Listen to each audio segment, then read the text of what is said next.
Hey everyone! Ready to dive into another incredible story from early Islam? I'm ready. Always fascinated by these figures from the early days. Yeah, and today we're talking about someone who's not as widely known as, say, Bilal or Khadija, Khadija, right? But his story is just as powerful. definitely. Khabbab ibn al-Aratt. His life is a testament to the power of conviction, of resilience in the face of incredible adversity. So, paint us a picture. Who was Khabbab? Well, his beginnings were incredibly tough. He was actually enslaved as a child. Enslaved. Wow. Okay, so we're talking about a time and place where, Pre-Islamic Mecca. yeah, a time and place where injustice was rampant, especially for those who were most vulnerable. Absolutely. And being enslaved meant having almost no rights, being at the mercy of your master. And that was Khabbab's reality. It was. He was traded from master to master, facing who knows what kind of hardship. But here's the thing, even in those circumstances, he didn't just accept his fate. Right.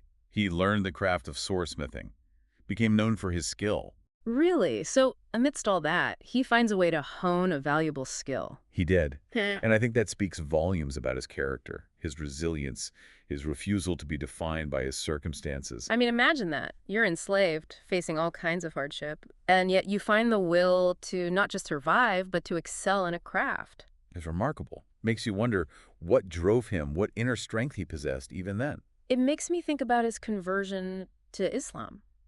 Because he was one of the very first, right? He was possibly the sixth or eighth person to embrace the new faith.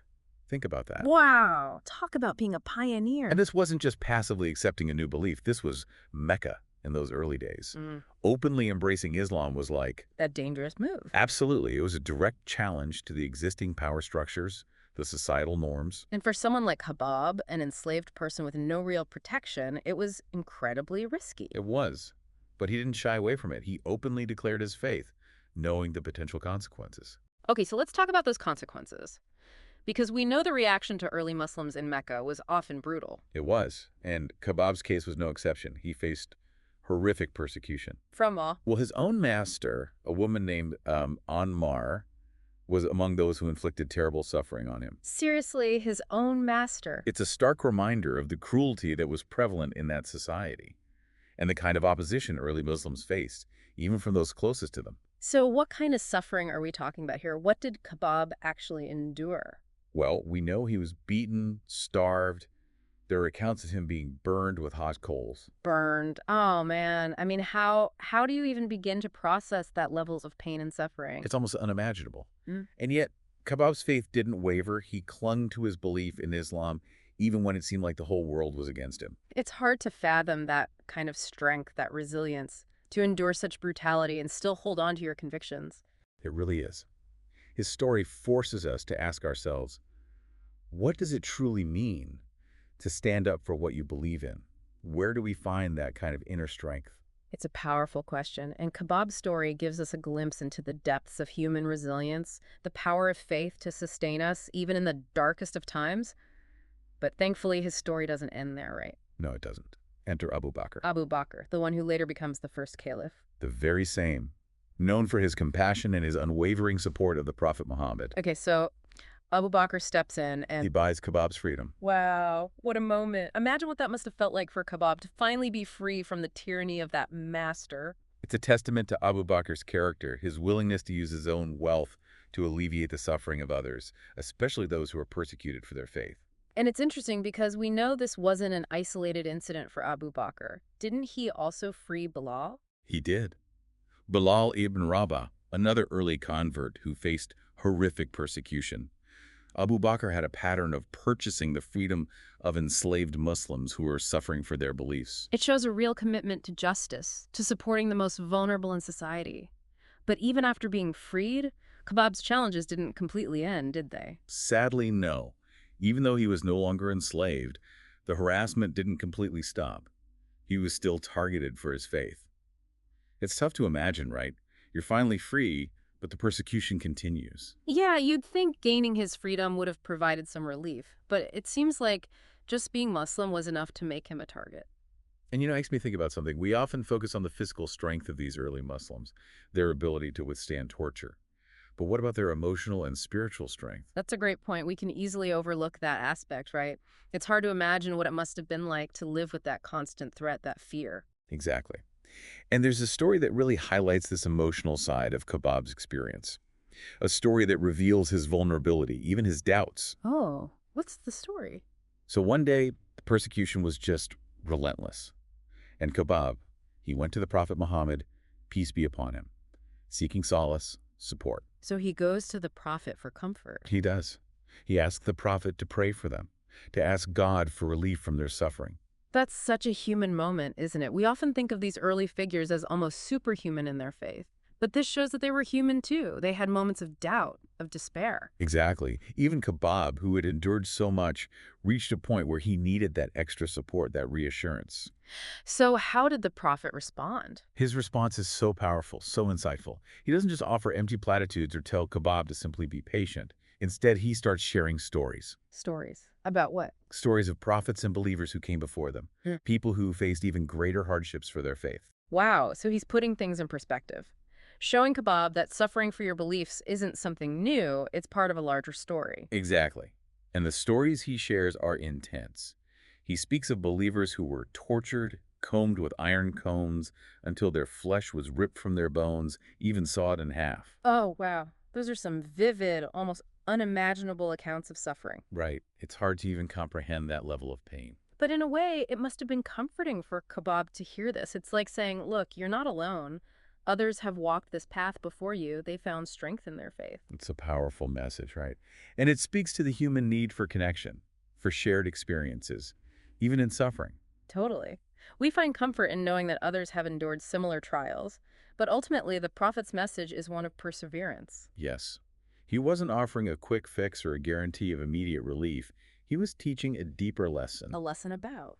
that true faith requires enduring through trials, knowing that ultimately God's plan will prevail. Okay, so it's not just about enduring suffering passively. It's about having faith that there's a greater purpose at play. Right. And for Khabbab, that perseverance paid off. He lived to see the day when his tormentors, people like Abu Jahl and his own former master, Ammar, faced their downfall. Really? He saw his oppressors face consequences for their He actions. did. It must have been a profound moment for him. Imagine seeing those who persecuted you, who inflicted such pain, meet their own downfall. I bet that felt like a sense of justice, vindication after all he'd been through. Absolutely.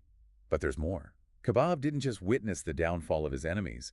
He also lived to see Islam flourish, spread far and wide. So he got to experience the triumph of the faith he had sacrificed so much for. That must have been incredibly rewarding. It was, and on a personal level, he actually became quite prosperous himself. But even with his newfound success, he remained remarkably humble.